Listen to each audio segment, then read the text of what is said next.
Vina Indian dolaze s poluotoka Pelješca na prepoznatljivim lokacijama sa vinogradima okrenutima prema moru, na osunčanim i lijepim obroncima dva brata Ivan i Juraj Violić njeguju tradiciju koju je još 1975. godine započeo njihov djed Ivo, jedan od začetnika vinarstva na ovim područjima. Lijepa obiteljska i poslovna priča koju prate vrhunska vina bila je povod prezentacije u vinskom klubu koju su vodili somiljer Toma Jakopović i Ivan Violić.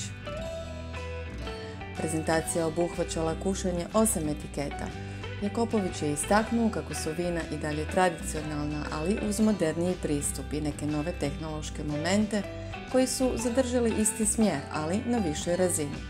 Vina su maksimalno iskrena i sa minimalnom intervencijom. Ivan i Juraj o vinogradima brinu sami, rade na njima i obrađuju ih.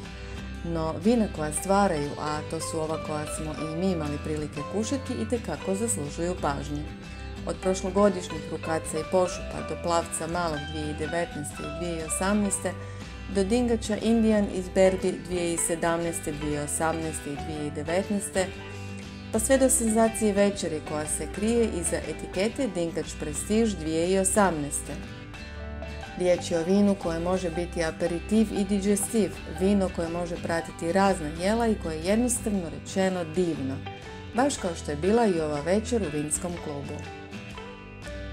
No spomenimo još i to kako na Orebiću braća imaju i mali obiteljski hotel, pa možemo već planirati i neki put na jug, ako ne prije, barem onda za berbu grožđa.